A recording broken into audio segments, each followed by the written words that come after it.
ଜୟ ଜଗନ୍ନାଥ। ଜଗବନ୍ଧୁ ପରି ଜଣେ ସାମନ୍ତ ନାହିଁ ନାହିଁ ତ, 14 ଭୁବନ ବାରତା ଜାଣନ୍ତି, ଚକ୍ରରେ ଛେଦନ୍ତି ଆରତ ନାହିଁ ନାହିଁ ତ। ଯେତେବେଳେ କୃଷ୍ଣ ଗୋପପୁରେ ଥିଲେ, ଅକ୍ରୂର ଆଣିନ ଗଲା ତ ନାହିଁ ନାହିଁ ତ। ଗାଈ ଦୁହୁଁ ଦୁହୁଁ କେଶ ଫିଟିଗଲା, ଚତୁର୍ଭୁଜ ହେଲେ ଅନନ୍ତ। ସୁଗ୍ରୀବର ସଙ୍ଗେ ମୈତ୍ର ହୋଇନ, ବାଳିକି ବିନାଶ କଲେ ତ। ରାବଣ ଭ୍ରାତା ଯେ ଶରଣ ପଶିଲା, ଲଙ୍କାଗଡ଼ ତାକୁ ଦେଲେ ତ। କୁରୁ ସଭା ତଳେ ଦ୍ରୌପଦୀ ଚିନ୍ତିଲା, କୋଟି ବସ୍ତ୍ର ଦିଆଇଲ ତ। ଭାରତ ଯୁଦ୍ଧରେ ଭରତିଆ ପକ୍ଷୀ, ଘଣ୍ଟ ଘୋଡ଼ାଇ ରଖିଲା ତ ନାହିଁ ନାହିଁ ତ। ଏମନ୍ତ ସାମନ୍ତ ତ୍ରିଭୁବନେ ନାହିଁ, ନାଶନେ ଆରତି ଆରତ। କହେ ଦୀନ କୃଷ୍ଣ ଦାସ ଯେ, ଶ୍ରୀକୃଷ୍ଣ ପଦ୍ମପାଦ ଚିତେ ଧ୍ୟାୟିତ ନାହିଁ ନାହିଁ ତ।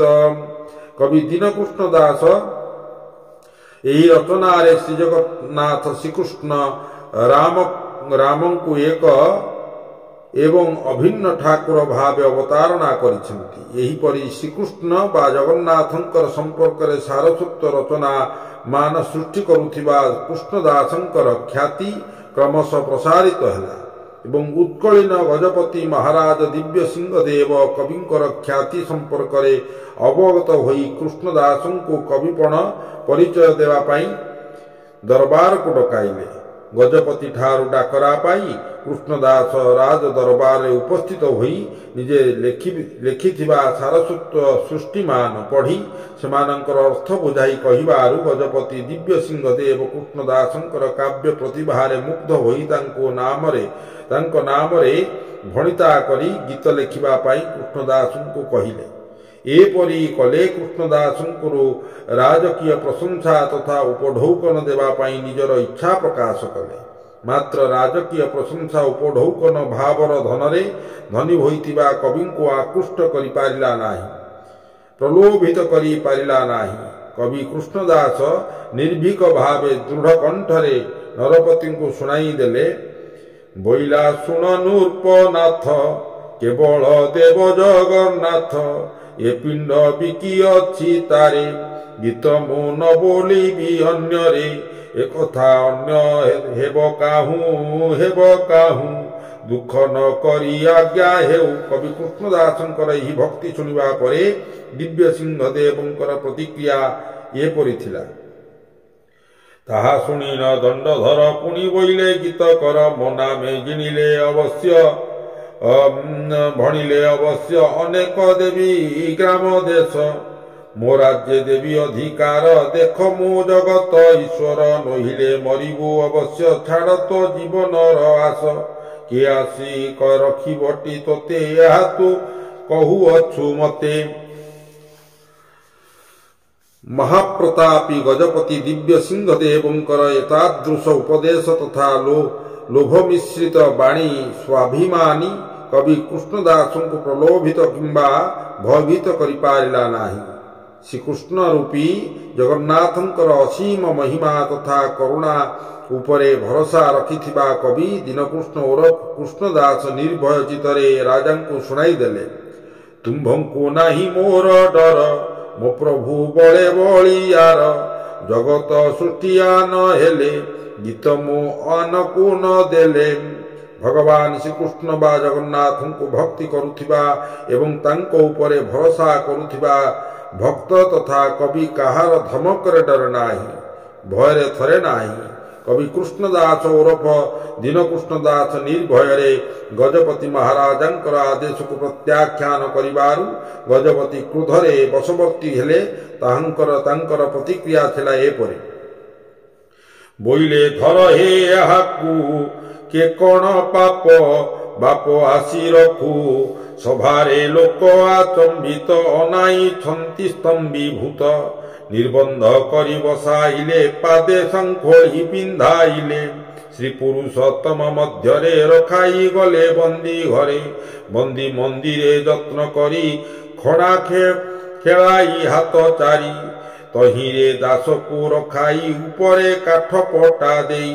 ସେ କାଠ ପଟା ପରେ ଭଲେ ପଥର ମାନ ମଡ଼ାଇଲେ।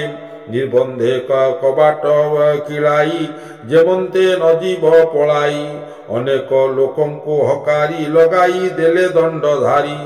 ଜାଗ୍ରତ ରଖି ଜଗୁଆଳ କହି ଚଳିଲେ ମହିପାଳ। ଖାମୁରେ ଥିଲେ ଯେତେ ନର କହିବା ଶକ୍ତି ଅଛି କାର।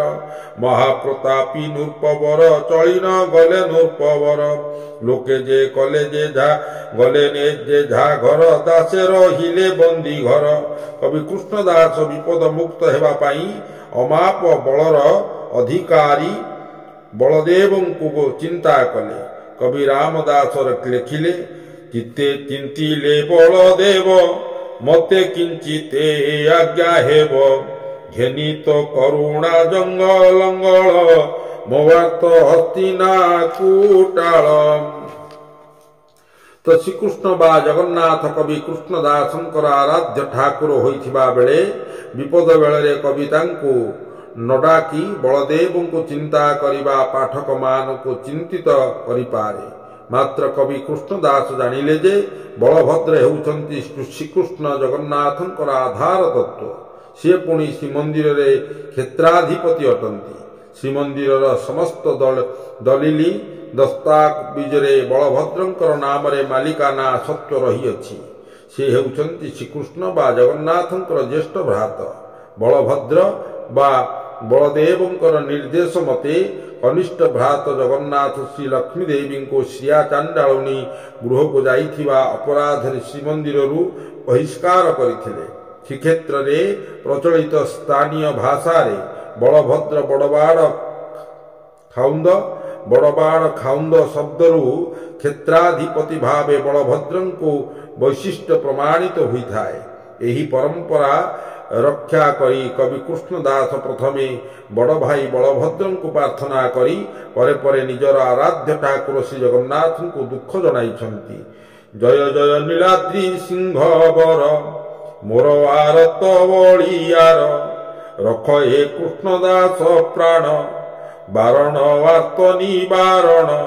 ରଖ ସେବକ ଯଶକାରୀ ଭାନୁତ ନୟା ମନହାରୀ। ଏ ମହାସଙ୍କଟ ବନ୍ଧନ ଫେଡ଼ ହେ ଶ୍ରୀ ନନ୍ଦନନ୍ଦନ। ରଖ ବରଜ ଦୁଃଖ ହର ହେ ଝୁଡ଼ ବନ୍ଧନୁ ଉଦ୍ଧାର। ହେ ସୁଦର୍ଶନ ଚକ୍ରଧର ମୋ ଆର୍ତ ନର୍କରୁ ନିବାର। ତୁମ୍ଭେ ନ ରଖିଲେ ଗୋସାଇଁ ଏଠାରେ ମୋର ସାହା ନାହିଁ। ମୋ ଯଶ ଚକ୍ର ଉଦେ କର ମୋ ଆର୍ତ ଅନ୍ଧକାର ହର। ତୁମ୍ଭେ ନ ରଖିଲେ ନିୟତ ମୋର ମରଣ ହେଲା ସତ। ଦାସ ବିନାଶ ହେଲେ ସତେ କି ବୋଲିବେ ଜଗତେ।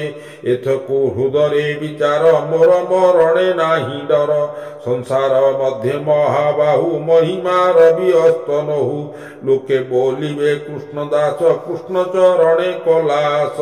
ତାର ବିନାଶ କଲେ ହରି ବିନାଶ କାଳେ ହରି ପାରିଲେ ନାହିଁ ରକ୍ଷା କରି।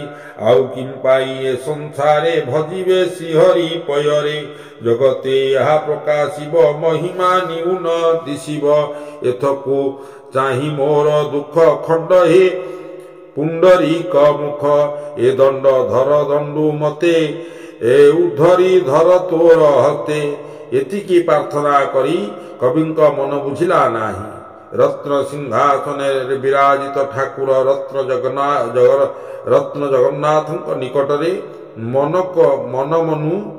ମନମୁନ ଚୈତନ ଲଗାଇ କବି ପୁନଶ୍ଚ ପ୍ରାର୍ଥନା କଲେ। ମହାପ୍ରଭୁ ମହା ଆର୍ତ ହେଲା ହେ ନୀଳଚଳ ବିହାରୀ। ଆରତ ବାରଣ ବୋଲାଇ ଆପଣ ନ ଶୁଣ ଆରତେ କଲେ ଗୁହାରୀ। ଯାହାକୁ ଯେତେ ଦୁର୍ଗତିରୁ ରଖିଛ ମୋ ପରି କେହି ନୁହଁଇ। କବି କୃଷ୍ଣ ଦାସ ବିପତ୍ତି ହରଣ କର ପ୍ରଭୁ ଦାସେ ଦୟା ବହି। ଅନ୍ୟମାନଙ୍କର ଦୁଃଖ ହରଣ ପାଇଁ ପ୍ରାର୍ଥନା ଲେଖେ କବି ନିଜ ପାଇଁ ଲେଖିବା ପରେ ପ୍ରାର୍ଥନା ମାଧ୍ୟମରେ ଦୁଃଖ ଜଣାଇବା ପରେ ଦୁଃଖ ହରଣରେ ବିଳମ୍ବ ହେଲେ ବା ବିଳମ୍ବର ଆଶଙ୍କା ହେଲେ କବି ଜଗନ୍ନାଥଙ୍କୁ ଗାଳି ଦିଏ, ମନ ଭରି ଗାଳି ଦିଏ। ସେ ଗାଳିରେ ନଥାଏ ରାଗ, ଥାଏ ଅଭିମାନ, ପ୍ରଭୁଙ୍କୁ ଅତି ନିଜର ଭାବିବାର ପଣ। କବି କୃଷ୍ଣଦାସ କିଛି ସମୟ ଜଗନ୍ନାଥଙ୍କୁ ପ୍ରାର୍ଥନା କଲା ପରେ ଠାକୁରଙ୍କୁ ଗାଳି ଦେଇଛନ୍ତି। କାରଣ ସେ ପରା କବିଙ୍କର ନିଜର ଚରିତ୍ର, ତାଙ୍କର ପାଇଁ ପରା କବି ଦଣ୍ଡ ପାଉଛନ୍ତି। ଯିଏ ଯାହାକୁ ଯେମିତି ଯେତିକି ମନ ଦେଇ ପ୍ରେମ କରିପାରେ, ଅଭିମାନ ସିଏ ତାକୁ ସେପରି ମନ ଭରି ଗାଳି ଦେଇପାରେ। ଏହି ନ୍ୟାୟରେ କୃଷ୍ଣଦାସ କବି ସୁଲଭ ତଥା ପ୍ରେମିକ ସୁଲଭ ଅଭିମାନରେ ଗାଳି ଦେଇ ଶ୍ରୀ ଜଗନ୍ନାଥଙ୍କୁ ଜଣାଇଲେ। ଭାତ ବିକା ପ୍ରଭୁ ନିଦେ କି ବସିଲେ, ନିନ୍ଦା କରିବେ ସରି ସରବେ, ଡକା ଛାଡ଼େ ଦିନ କୃଷ୍ଣଦାସ କବି, ଆଶା ଶୂନ୍ୟ ହୋଇ ଭାବେ। ଅନ୍ୟମାନଙ୍କ ଠାରୁ ସାହାଯ୍ୟ ପାଇବାର ଆଶା ହରାଇ ନିଜର ସମସ୍ତ ଆଶା ବିଶ୍ୱାସ ଜଗନ୍ନାଥଙ୍କ ଠାରେ କେନ୍ଦ୍ରୀଭୂତ କରି ଆଖିରେ ଲୁହ ସହ ବୁକୁରେ କୋହ ମିଶାଇ କବି କୃଷ୍ଣଦାସ ଜଗନ୍ନାଥଙ୍କୁ ଗାଳି ଦେବା ପରେ ସେହି ଗାଳିର ଅନ୍ତରାଳରେ ଥିବା ପ୍ରାର୍ଥନାରେ କବିପ୍ରିୟ ଶ୍ରୀ ଜଗନ୍ନାଥ ମନ ଦ୍ରବୀଭୂତ ହୋଇଯାଇଛି। ଯୁଗେ ଯୁଗେ ତାଙ୍କୁ ପ୍ରଶଂସା କରୁଥିବା, ତାଙ୍କ ପାଇଁ ବନ୍ଦନା ଜଣାଣ ଲେଖୁଥିବା ଗାଉଥିବା କବିମାନଙ୍କର ଗାଳି ଜଗନ୍ନାଥଙ୍କୁ ଭାରି ବାଧେ। ଠିକ୍ ସେହିପରି କବି କୃଷ୍ଣଦାସଙ୍କର ଗାଳି ଜଗନ୍ନାଥଙ୍କୁ ବାଧିଲା।